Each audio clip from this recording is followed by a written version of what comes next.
secara leveling kan saya di bawah bapak, artinya saya bawahan bapak kan gitu. Orang tahunya tuh kita sering ribut pak. Ini kita udah mulai agak serius pak ke intinya, tapi terus jangan gak dimakan pak pempeknya pak. Oh, udah cukup ini sebenarnya pedes ya. Level 4 juga ini pempeknya nih.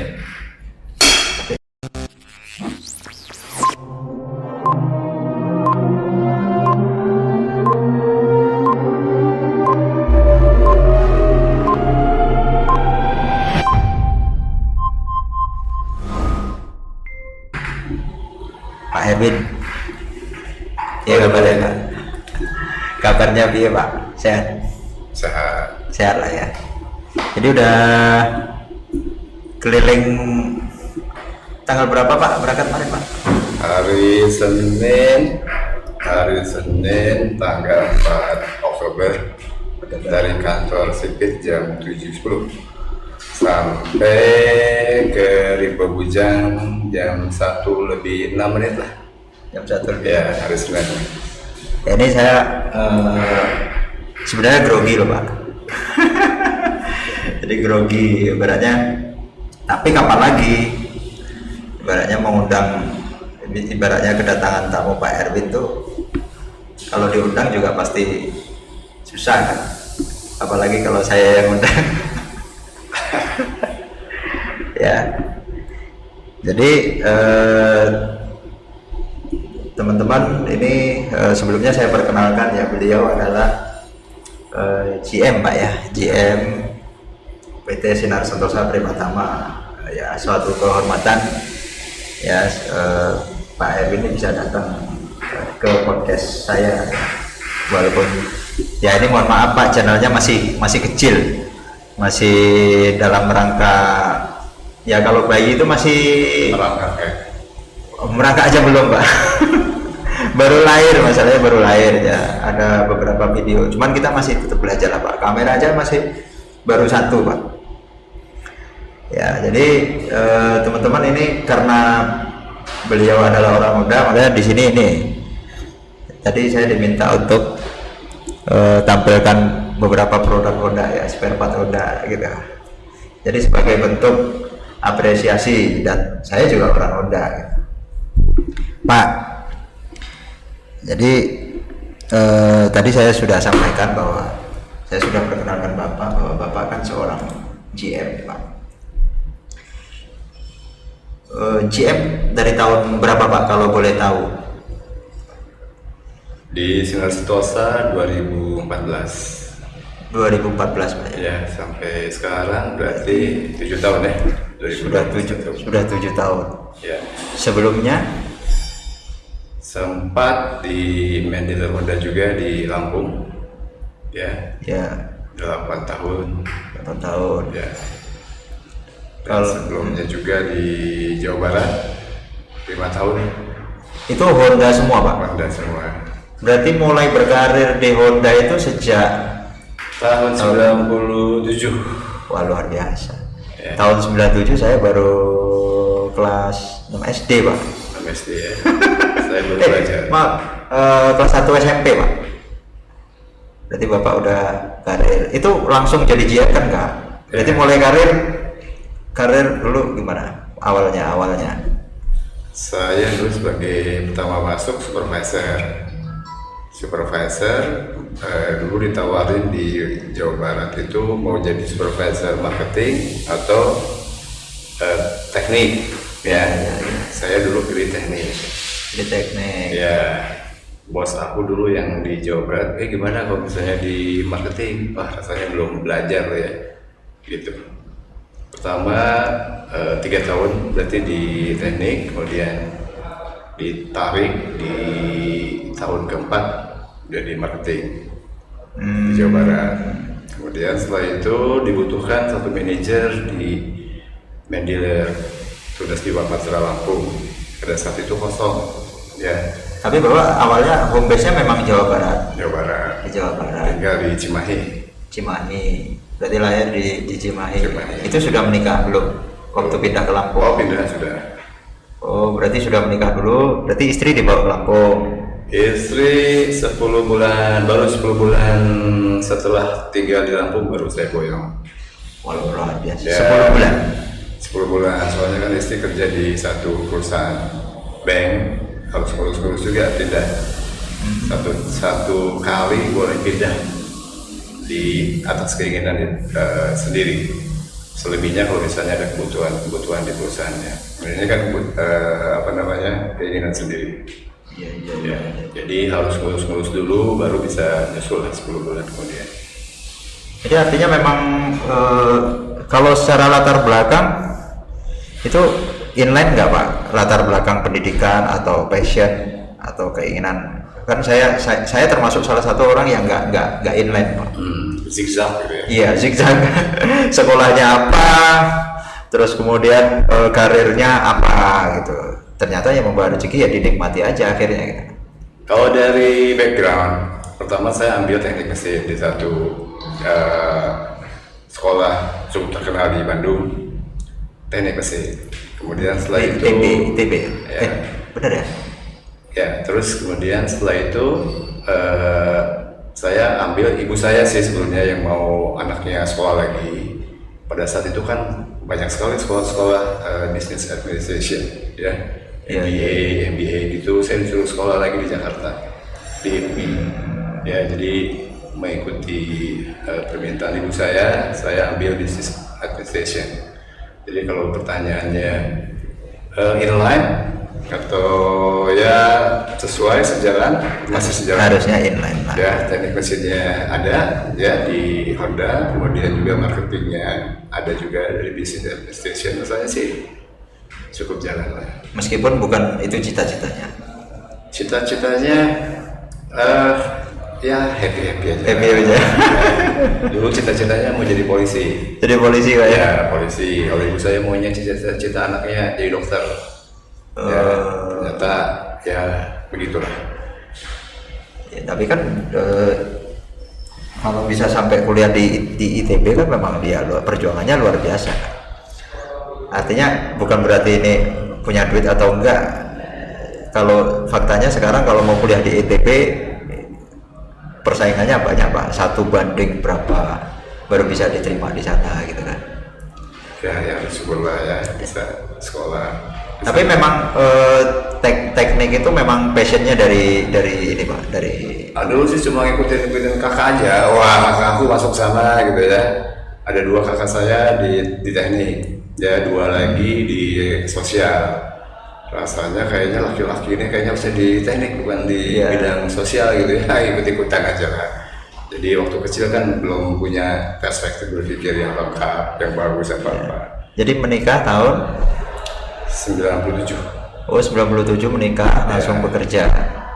Sebetulnya sebelumnya kerja di iya berarti sudah bekerja dulu. Perusahaan tekstil. Perusahaan tekstil di Cimahi juga ya. Di perusahaan tekstil terus kemudian gabung di Honda jadi langsung jadi supervisor. Dan nyaman Pak sampai sekarang. Saya kira nyaman-nyaman aja ya. Saya bisa jalan-jalan kalau di Jawa Barat dulu bisa ke Ciamis, ke Garut, dan ke seluruh kabupaten. Saya kelilingi ya. Kemudian bisa ke Lampung, keliling juga. Kemudian di Provinsi Jambi sampai sekarang mampir nih. Di Sarolangun ke sini dari Jambi kan lumayan juga. Jadi bisa macam-macam ya, termasuk di Honda juga. Saya bisa bukan hanya antar provinsi, antar negara juga ya, beberapa negara walaupun nggak banyak. Bisa keliling luar negeri ya, berkat di Honda Pak ya? Ya salah satunya lah asbab di Honda lah ya. Ya artinya kalau yang namanya karir ini kan mungkin orang juga belum banyak tahu kan, mungkin kenal Pak Erwin ya. Kalau Pak Erwin telepon ya kami di cabang kan, ketika Bapak telepon, oh kamu tolong perbaiki A B C D E F G, ya mungkin sebatas komunikasi kita sebatas itu. Jadi maksudnya momen podcast ini kita pengen tahu juga Pak Erwin dulu perjuangannya seperti apa sih, karena saya termasuk salah satu orang yang berpikir begini Pak. Pak Erwin udah nyampe level GM tentu bukan orang sembarangan. Artinya ada proses-proses, ada yang mungkin bisa ditiru oleh anak-anak muda ya, termasuk saya. Bisa ditiru, oh kalau mau jadi Pak Erwin itu, kalau ngikut cara Pak Erwin langkahnya seperti ini, harus sabar, harus apa. Mungkin dari Pak Erwin ada ini nggak, ada kiat atau apa gitu. Saya cerita yang dari Jawa Barat ke Lampung itu, ya, jadi pada saat itu diperlukan satu seorang level manajemen, manajerial. Itu apa namanya, direktur saya itu yang merekrut itu, dia tanya sama ATPN, asal Honda Motor Pak ya. Ya. Kira-kira mau ambil orang itu di Indonesia, di seluruh Indonesia, dari mana kira-kira yang bagus manajernya? Dan dari supervisor AHM sampaikan ada beberapa yang bagus ya, Jawa Barat, Surabaya, sama manajer Jakarta. Dari situ mengerucut Jawa Barat sama Surabaya. Terus direkomendasikanlah ada 2 nama lah dari Jawa Barat, saya sama teman saya. Dari situ 2 orang itu diwawancara ya, dan saya waktu itu diwawancara sama direktur tersebut di satu hotel di Bandung deh, namanya Pandayan Hotel. Yeah. Jadi saya bawa biasalah curriculum vitae, training, terus yang tadi Ali sampaikan itu, salah satunya dia kaget gitu ya, training saya begitu banyak sekali. Training kamu banyak banget ya gini, kaget ya. Oh lihat training, ya udah, coba kamu ngomong kayak bahasa Inggris saja, ya udah. Tadi karena aku dulu senang kursus bahasa Inggris, dan salah satunya di SUTB SMP itu saya dapat 2 orang 10. Ya dulu 10 itu susah ya, kalau sekarang agak lumayan lah gampang ya. Dulu 10 itu susah, jadi saya kursus bahasa Inggris apa ya udah, saya ngobrol gini ya cukup lancar kan. Berarti salah satu penunjang yang cukup penting adalah bahasa ya Pak ya, bahasa Inggris. Bahasa Inggris ya, salah satunya adalah begitu saya interview dalam bahasa Inggris, cukup lancar apa ya. Saya nggak tahu, mudah-mudahan pastilah bos aku ngerti lah ya. Coba nggak lama. Jadi saya nggak pinter bahasa Inggris, susah dong Pak mau capai level itu. Sekarang ini dulu Yeah. pada zaman dulu itu kan paling hebat itu, wah spesialisasi dalam bidang A. Tapi sekarang dengan beriring waktu itu ya, dengan stakeholdernya berdinamika, dinamikanya ya.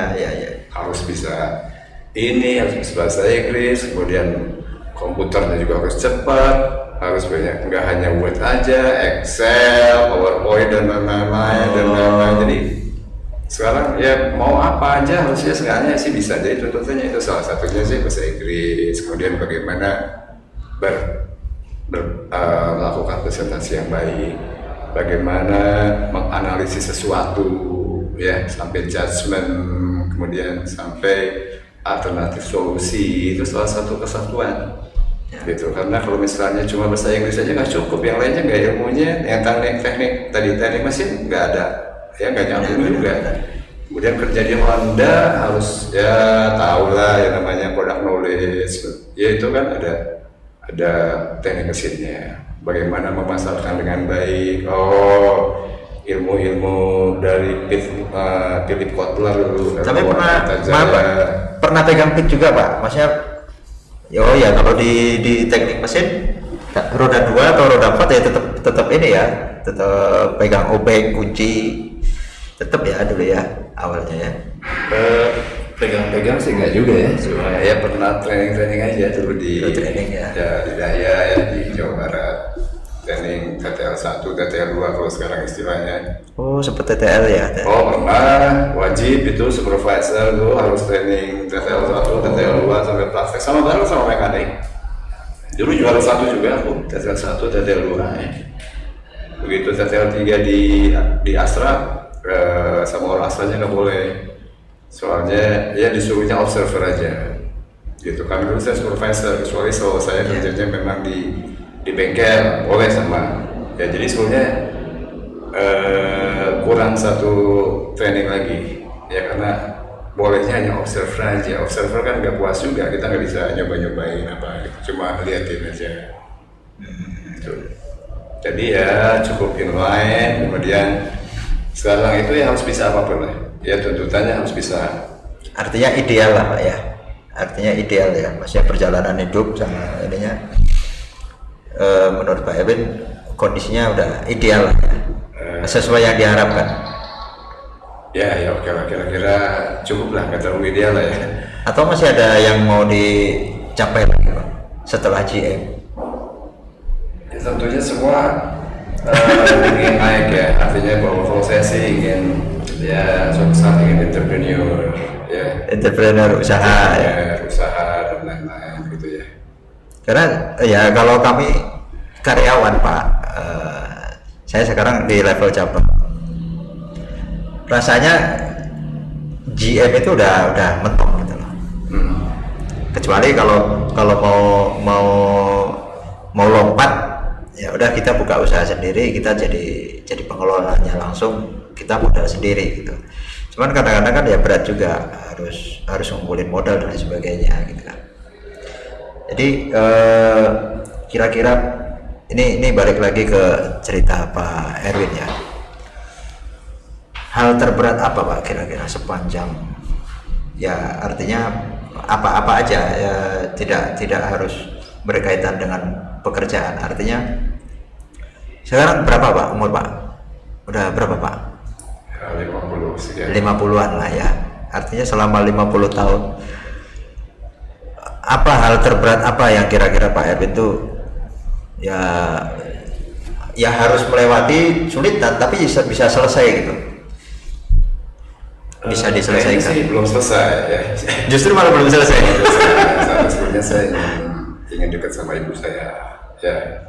Satu, ibu saya di Cimahi, kayaknya kalau misalnya dekat ibu kan rasanya lebih berkah ya, dan lain-lain.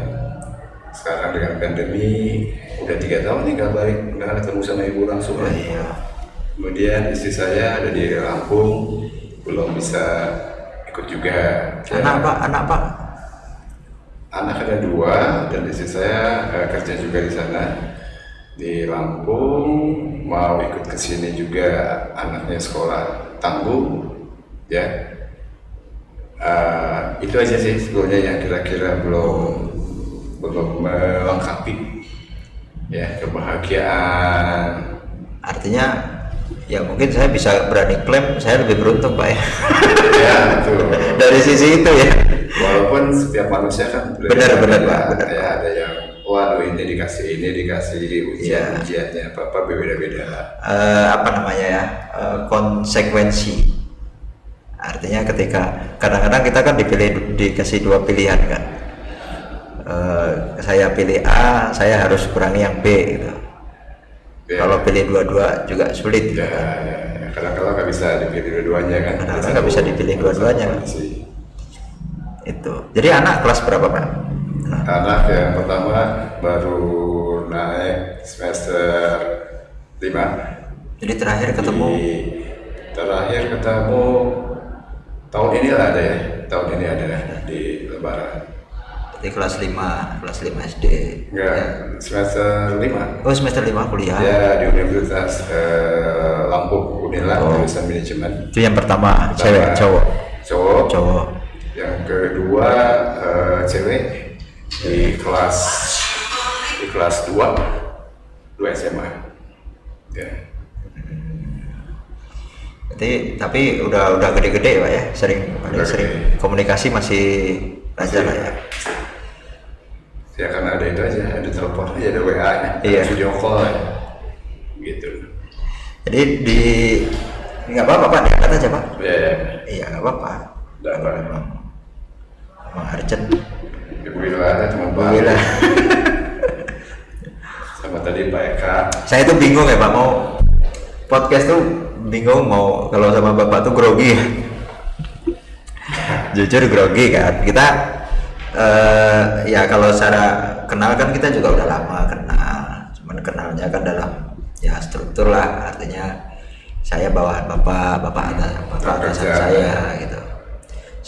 Selebihnya kan kita juga belum pernah kan sharing ngobrol, jadi agak grogi. Nah, ini lah pas ngobrolnya. Nah, ini pas ngobrolnya sambil ngopi.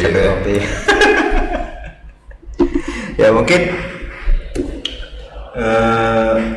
ya ini teman-teman yang menyaksikan ya sebenarnya perjalanan seorang GM itu, ini kalau saya simpulkan Pak ya dari cerita Bapak ya sama seperti pada umumnya orang kan ya, artinya kadang ada momentum yang harus diambil, kalau momentumnya pas ya kita rezeki gitu kan. Tapi kadang-kadang ada yang orang usaha juga agak susah dapat momentum, akhirnya juga susah naik. Kayak saya rasanya saya udah mentok Pak di sini karena belum dapat lagi kan momentumnya apa gitu, apalagi pandemi, apalagi tambah kesini kan makin susah Pak. Jadi kadang-kadang saya harus dihadapkan dua pilihan kan, ketika ada tawaran misalnya, ya udah kamu mau nggak bikin usaha ini, saya kalau ambil ini saya harus korbanin ini. Kita memang lika-likunya itu sih Pak. Jadi ya bingung oh nanya apa bingung ya kira-kira mau kasih pesan apa Pak untuk ini sebenarnya tadi saya udah kepikiran Pak mau tanyakan apa, cuman sempat lupa, ini mumpung ingat Pak. Kira-kira Bapak setuju nggak kalau saya itu punya pemikiran begini Pak, nanti generasi setelah kita Pak, ini Bapak udah 50, saya sekitar 36 tahun, artinya anak-anak saya masih kecil, anak Bapak sudah mulai paham, udah mulai dewasa lah. Nah kira-kira Bapak setuju nggak regenerasi kita nanti, generasi kita berikutnya itu lebih berat Pak bebannya Pak daripada kita? Itu yang saya bisa simpulkan dari cerita Bapak dulu. Ya mungkin dominan bahasa Inggris bisa, tapi ada tekniknya, mungkin 2 hal mungkin cukup untuk bisa naik ke level yang lebih tinggi. Next, anak kita lebih susah Pak, karena dia harus multi talent ya. Kira-kira Bapak setuju nggak dengan pernyataan saya itu Pak? Saya setuju sama tadi Ali bilang bahwa ke depan lebih berat itu satu ya, dikarenakan makin ke depan kan makin banyak orang, ya, populasi persaingan juga makin, rasio masuk ke dunia kerja itu kan dulu misalnya 1:3, 1:100, 1000, naik terus. Itu faktor yang pertama.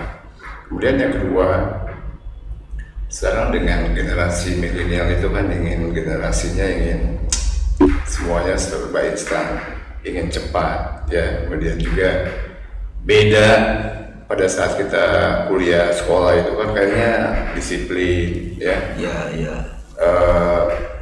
Ngikutin banget lah, kalau bahasa manajemen itu comply, gurunya mau begitu ya ikutin, patuh, nurut, manut gitu ya. Orang tua misalnya mana berani ya, aku sama orang tua, sama ibu, sama bapak ya begitu, gak ada pilihan lain lah, ikut ya. Dan itu salah satunya menurut saya adalah asbab orang-orang zaman kita ya, kami mungkin disiplin, ada disiplinnya, prihatin ya dari situasi kondisi yang seperti begitu.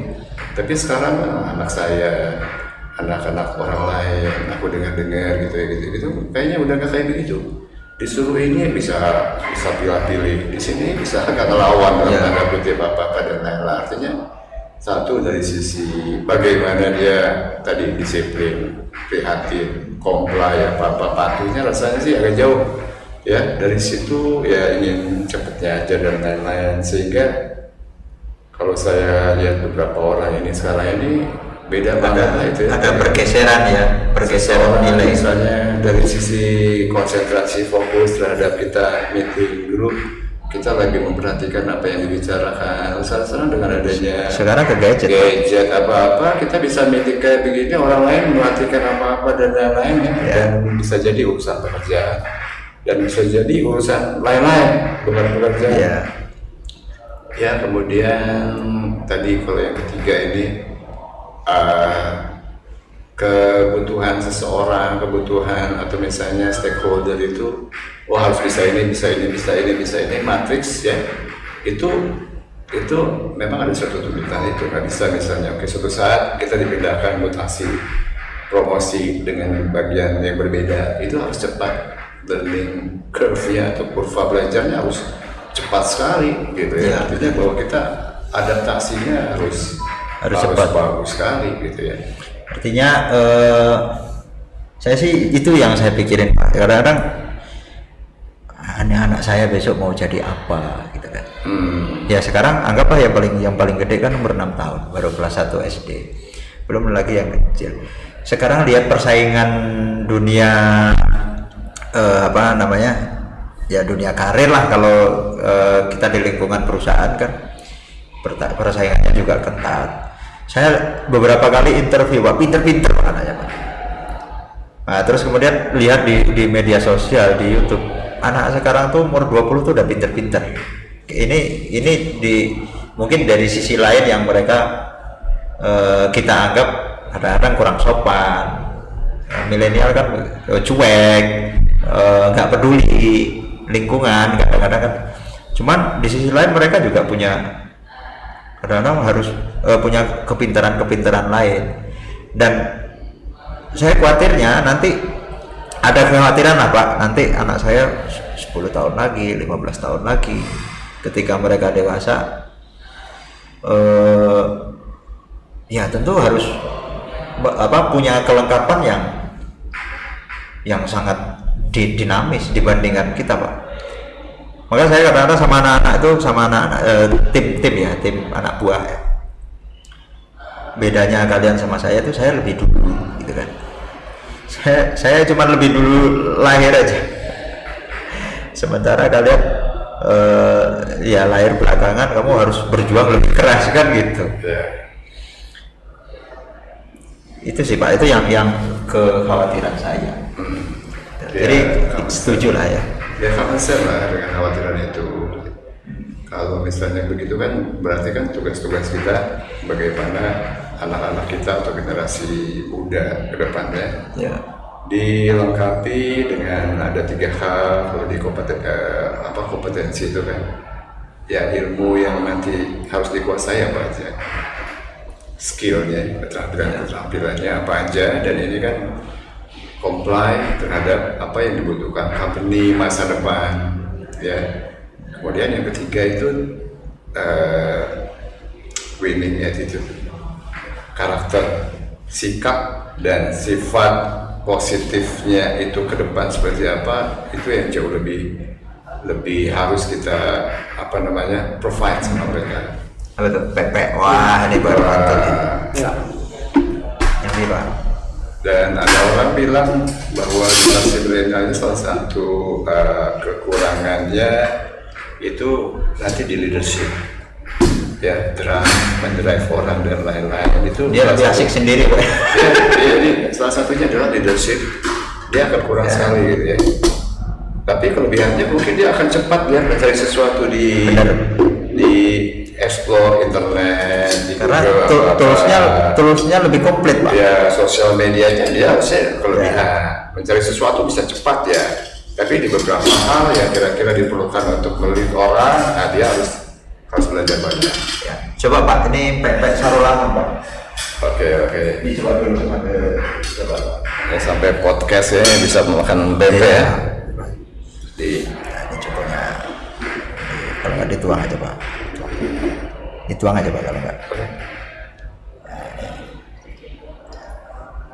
Ini waktu podcastnya mau habis nih. Ya, masih baru 28 menit, masih oke lah Pak. Oh, 2 menit lagi ya. Ini Pak, nanti belum yang serius kita. Oh, Belum selesai. Belum. Jadi sebenarnya dari kemarin tuh, wah Pak Erwin keliling dari Tebo, kan waktu meeting apa ya kemarin itu sama Pak Andrew kan, waktu Bapak ada konfirmasi ini saya lagi di perjalanan, Pak Erwin ke Tebo. Di Tebo kemarin dapat info bisa Bapak ada konfirmasi saya kan, saya udah di Bangko mau ke Sarolongan, Pak ini kesempatan nih. Jadi gini Pak, ini sambil makan pempek, mungkin agak serius ya.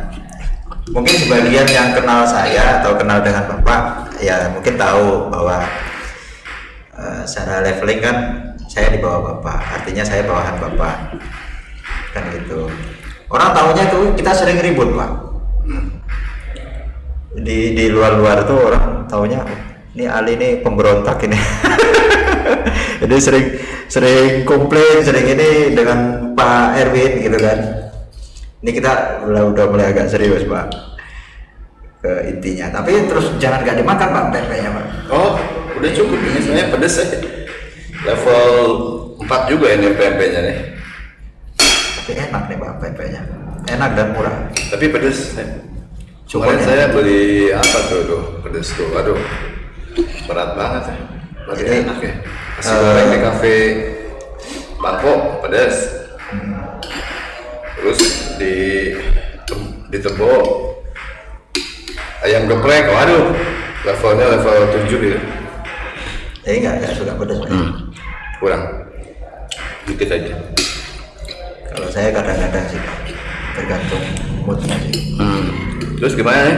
Soalnya kita mau jalan. Jadi padahal ya saya selama ini kan dengan Pak Erwin kan juga nggak ada masalah kan. Kadang-kadang kita memang sering miss, sering ini. Nah itu kira-kira apa ya? Ya sebenarnya apa yang terjadi itu kan perlu klarifikasi juga. Boleh. Berarti ya, Iya. mudah-mudahan itu pertanyaan.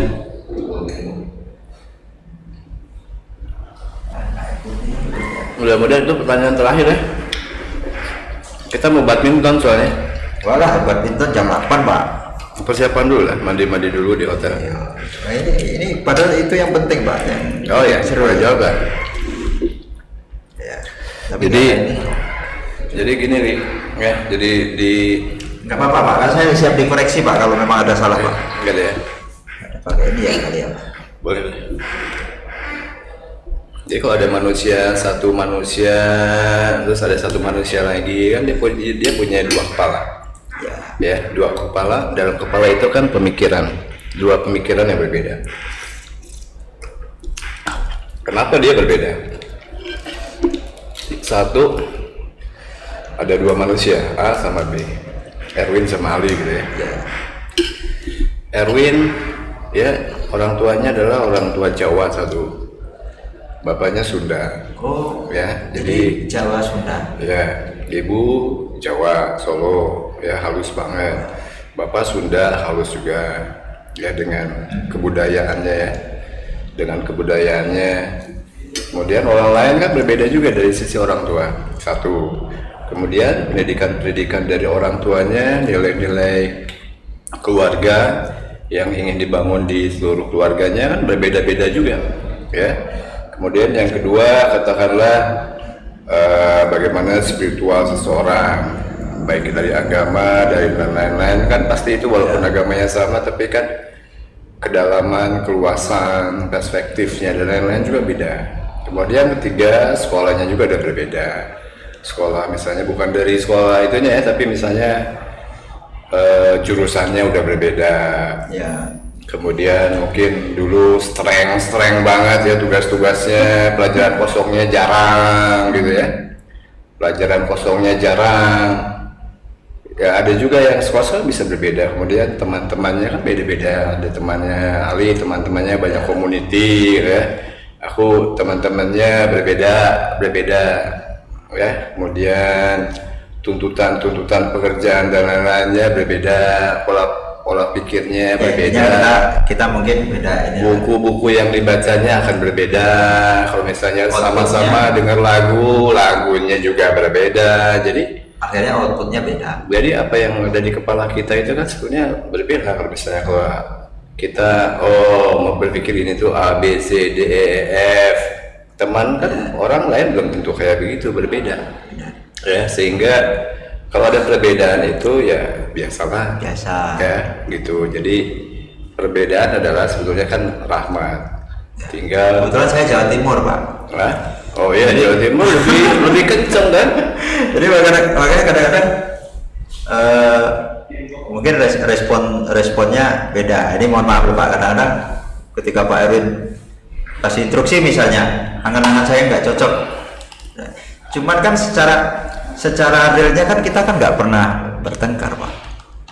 Kita kan nggak pernah ribut. Dari situ aja sudah berbeda gitu kan. Misalnya oke, ibu saya Solo tuh, aduh lembut banget. Padahal saya Pak, ya jujur terus terang, ini nunggu nih kadang-kadang, nunggu nih Pak. Kalau misalnya saya kan justru dapat infonya itu dari owner kan, dari Pak Tony. Misalnya dia telepon saya, Dek, kamu ada masalah apa lagi dengan Pak Erwin? Nggak ada masalah Pak.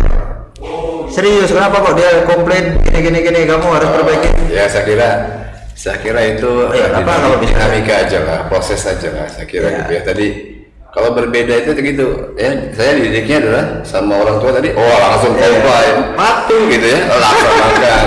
Apalagi dulu pernah dididik di resimen mahasiswa ya. Wah, itu jam berapa? Jam 3 lebih dikit itu udah harus buka telanjang dada pagi-pagi. Jadi kalau misalnya lari pagi itu jam 4 itu udah di lari pagi telanjang dada kami ya. Jadi itunya tuh kalau misalnya ada satu perintah rasanya sih ya udah laksanakan. Tapi Pak, ini harapan saya Pak ya. Ini harapan saya. Ya Bapak atasan saya. Ya next telepon aja Pak saya Pak. Saya tuh biasa Pak, maksudnya dimarahin dia itu biasa. Kalau sekiranya ada pandangan yang mungkin selama ini mungkin Bapak ragu kan, nelpon kali nanti tambah ribut, enggak Pak, saya juga nggak mau cari ribut. Ya ini sekalian klarifikasi ya teman-teman, kita itu nggak ada masalah sebenarnya sama Pak. Ya nggak ada masalah. Dinamika lah. Kalau saya punya prinsip juga mungkin sama dengan Bapak. Saya orang Jawa Pak. Orang Jawa itu punya prinsip kayak gabah Pak, kita hidup itu Pak, apalagi hidup bareng Pak. Gabah itu proses dia menjadi beras, supaya dia bisa jadi beras itu harus gesekan dulu Pak sama yang lain Pak. Jadi harus gesekan sampai terkelupas kulitnya, baru bisa jadi beras. Kalau enggak Pak, cuman misalnya satu biji gabah, terus biji aja dicemplungin di mesin penggiling padi itu ya keluarnya gabah juga Pak. Atau kita tumbuk di lumpang gitu cuma sebiji gabah tuh ya nggak jadi beras Pak. Dia harus gesekan tuh sama yang lain kan. Itu kalau prinsip saya, artinya bukan berarti saya hobi gesekan Pak. Jadi saya luruskan, bukan saya hobi gesekan, tapi ya itu dinamika kan. Itu artinya nggak ada masalah kan Pak. Jadi telepon aja Pak, saya telepon. Jadi kalau saya telepon Bapak kadang-kadang segen kan, saya sungkan gitu, saya sama orang tua tuh ya hormat gitu. Jadi hari ini kan telepon juga berapa kali kan? Iya. Ya rasanya sih nggak ada masalah. Itu sama kayak ya kalau misalnya gabah itu kan, kalau di Honda itu motor yang dirancang bagus ya sama insinyur Jepang gitu ya, sama ahli Jepang gitu kan.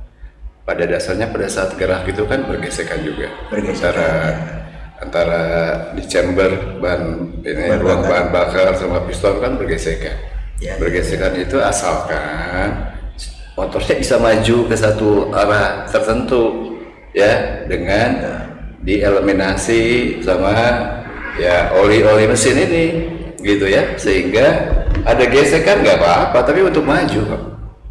Tapi kalau misalnya gesekannya motornya jadi mundur kan itu yang aneh ya. Atau misalnya gesekan nggak maju-maju, ya harusnya orang lain udah 100 km ini jalan, starter jalan apa-apa gitu ya, atau tanpa kasih di oli gitu ya, mungkin hancur dalamnya dan nggak maju kemana-mana, nggak dimasukin giginya.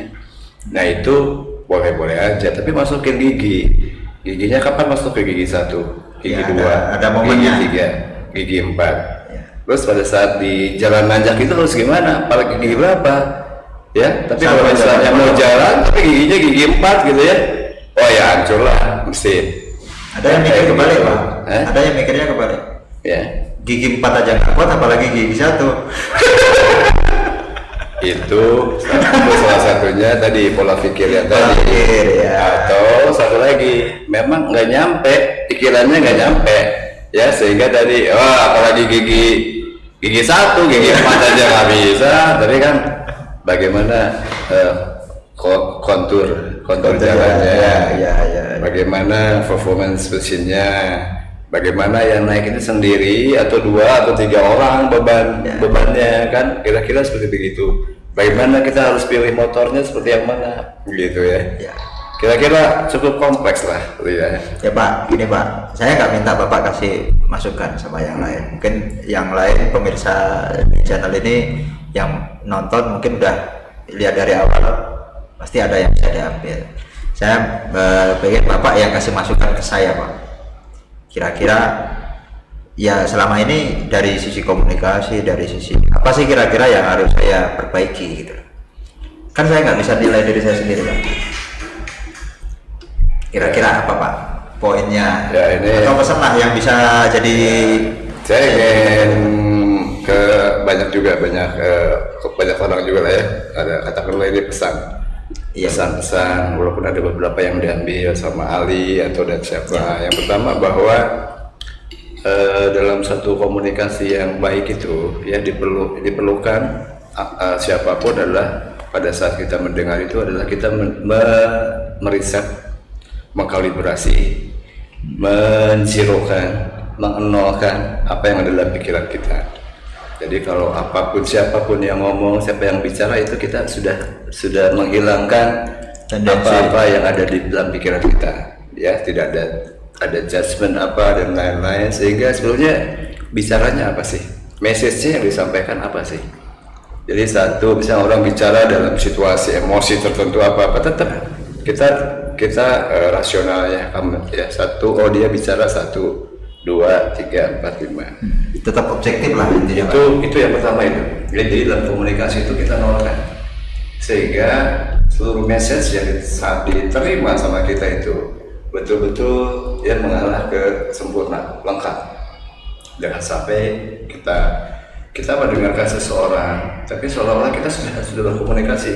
Begitu ditanya, waduh, aku harus apa namanya defense nih. Oh, aku harus jawab ini. Wah, nanti aku komentarnya ini, udah dipikirin, padahal dia lagi masih ngomong gitu ya. Nah itu kadang-kala menjadikan komunikasi itu tidak efektif. Padahal, oh ya oke, dengar, baru setelah yang selesai, baru kita merespon, baru berpikir gitu, ya sehingga kita tidak berkomunikasi pada saat dia ngomong, kita udah jawab dalam hati gitu ya. Itu yang kadang-kala membuat kita tuh jadi defense. Tapi itu sulit Pak, itu Pak, asli sulit. Ya. Nol kan, maksudnya kita Ya harus mengenalkan, ya mau apa-apa dan lain-lain. Mengenalkan, sebelumnya dia bicara apa? 1, 2, 3. Kadang menyimpulkan sesuatu adalah suatu hal yang tidak mudah juga. Ya, ada orang bicara, misalnya saya bicara di sini 10 menit untuk mengenai satu hal. Itu mensamarikan itu aja udah suatu teknik, suatu hal yang kira-kira challenge buat kita. Ada orang yang mendengar 10 menit yang sama disampaikan, dia ada menangkap 7 hal. Ada orang yang menangkap 5 hal, ada orang yang menangkap 2 hal, bahkan begini keluar lagi. Iya benar. Itu saya tuh Pak. Nah itu satu. Kemudian yang kedua adalah kita perlu perbanyak perspektif ya yang lengkap. Pola pikir, pengetahuan apa dan lain-lain, sehingga kadang-kala kita bicara katakanlah ada cerita menarik itu di Malaysia, itu ada mengenai ulama yang levelnya udah tinggi nih. Begitu ketemu sama yang satu lagi adalah dia sampaikan, ada hadis ini loh, gini. Kemudian yang satu lagi, yang satu berpikir, oh kok saya nggak tahu ya, kok kamu kan bisa aja dia, oh kamu salah, ya, Oh, ya iya. ada. Harusnya dia cari tahu. Harusnya satu lagi, oh mungkin saya belum tahu. Jadi ada dua dalam satu fakta brutal sekalipun, ya selalu ada yang melihat dari sudut Sudut satu pandang. satu sisi. Tapi kalau yang biasanya yang udah ilmunya tinggi, oh mungkin saya belum dapat hal itu. Ya sebagaimana Nggak riset lagi. ya sebagaimana kan ada kayak begini nih. Kalau ada satu itu cerita keledai, udah pernah dengar nggak ya? Ini penting nih, ini perspektif soalnya. Jadi ada satu keledai, ada bapaknya, ada anaknya. Dia lewatlah satu kafilah atau rombongan, dan dia yang naik bapaknya, karena udah tua bisa secara hormat, ya orang Jawa kita menghormati orang tua. Oh ya bapak yang naik, anaknya yang jangan. Tapi begitu lihat lewat satu rombongan itu, orang itu berkata, loh ini orang tua apa nih? Anaknya dong, kasihan tuh masih kecil, masa bapaknya naik kayak begitu? Kemudian bapaknya, oh iya ya, anak saya masih kecil, oke, naikin dudukin ke atas keledai. Bapaknya yang jalan, oh ya udah, oh ini mungkin betul di value ini. Begitu lewat ke rombongan keduanya ngomong begitu, anak apa nih, doraka betul nih. Iya, Masa orang tuanya jalan udah tua kayak begini, anaknya enak-enak aja.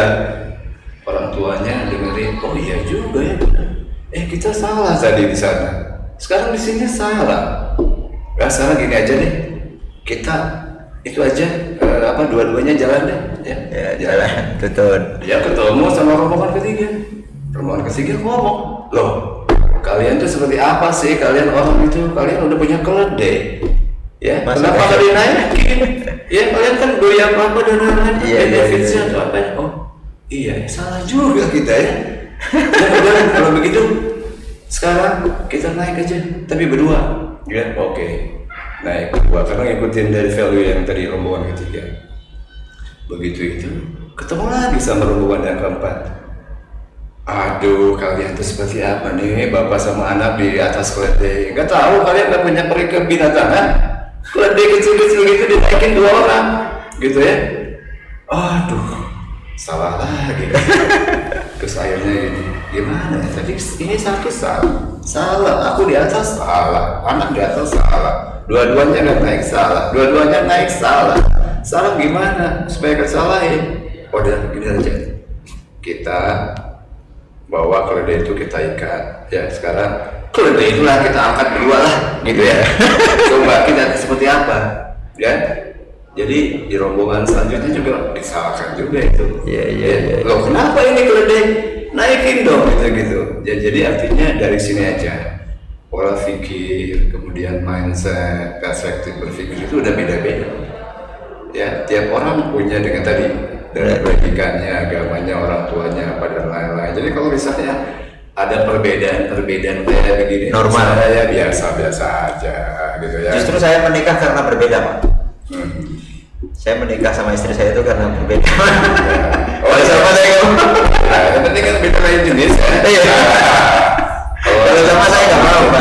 Sudah beda pada Pak Ayah gitu. Ya jadi buat aku sih perbedaan adalah satu rahmat, Ya, di mana kita bisa belajar dari orang lain, kemudian kita juga belajar untuk diri sendiri untuk next up level. Ya, kemudian terus belajar dan belajar. Kira-kira Pak, terakhir nih Pak, kira-kira mau sampai kapan Pak? Mau tetap di karir Pak? Ada target nggak? Ini terakhir lah pertanyaannya. Kira-kira wah saya mau GM ini jabatan ini saya kira-kira target 5 tahun lagi atau 10 tahun lagi. Ada target, ada ini nggak, ada plan maksudnya? Oh saya harus Untuk yang bertanya, oh ini untuk karir apa? Rasanya sih saya nggak terlalu banyak. Ngalir aja, Pak, ya. Ngalir aja. Yang penting kita bisa nggak comply, ya kan kalau kita berdoa setiap pagi itu kan, Allahumma Allahumma inna as'aluka ilman nafi'an wa rizqan thayyiban wa amalan mutaqabbala. Jadi yang ketiga itu adalah bagaimana amal-amal kita bisa diterima sama Tuhan. Tapi kalau misalnya untuk urusan pekerjaan itu bagaimana apa yang kita lakukan ini, effort, action, strategi, konsep, eksekusi, monitoring ini bisa comply gak sama perusahaan yang kita inginkan. Kira-kira itu aja gitu ya.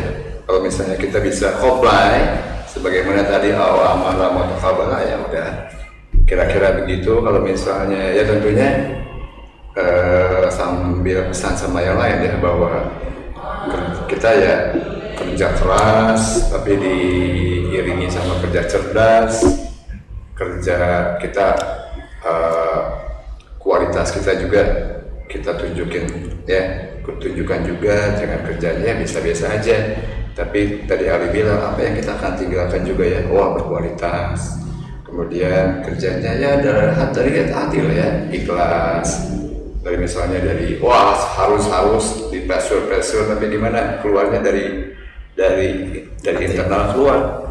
Bukan semuanya harus motivasi itu eksternal motivasi itu. Dimarah dulu, ditekan dulu baru bergerak.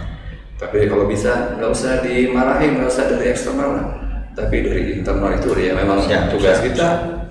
Kemudian adalah yang ke tuntas kerjanya, ya tuntas tadi ada sesuatu dari mulai sampai selesai clear. Kemudian yang keenam adalah terintegritas sama yang lain ya. Kalau misalnya kita kerja ada A1, ada A2, A3 sama juga. Ini terintegritas dengan kita punya finance company, kita seiring dengan ketentuan Mendeler atau AHR, seiring dengan kebijakan diriten, seiring dengan government mau apa nih, ketentuan government itu semuanya terintegritas semuanya. Seperti CRM juga dari integritas gitu, kayak begitu. Jadi itu sekalian ya buat teman-teman semua yang dengar ya, tadi kerjanya ya kerja keras, karena sekarang apalagi makin lama anak-anak kita akan harus kerja keras, tapi juga kerja cerdas, kerja ikhlas, kemudian kerjanya sampai tuntas, kerjanya nggak abal-abal, tapi kerjanya berkualitas, diingat sama generasi selanjutnya, dan kerjanya terintegritas ya. Jadi kalau itu as semua aja. Iya, 5 as. Nah, udah tambah 6 as kan? 6 as ya. 6 as. Ya. Ikhlas. Tadi ikhlasnya kan sudah ada juga. Ikhlas, keras, cerdas, ikhlas, tuntas, berkualitas, integritas. Ya. Oke Pak. Terima kasih atas kedatangannya, atas ngobrol-ngobrolnya. Ya setelah ini kan kita masih ngobrol lagi dan badminton Pak ya. Kita ngobrol di lapangan badminton nanti malam ya, insya Allah. Oke. Nanti Pak Anjas bantu backup, bantu ini juga nanti kan, bantu jadi teman sparring ya. Boleh. Saya mungkin ya. Terima kasih kopinya Ali, terima kasih PP-nya. Oke, terima kasih Pak. Kesempatan berkunjung ke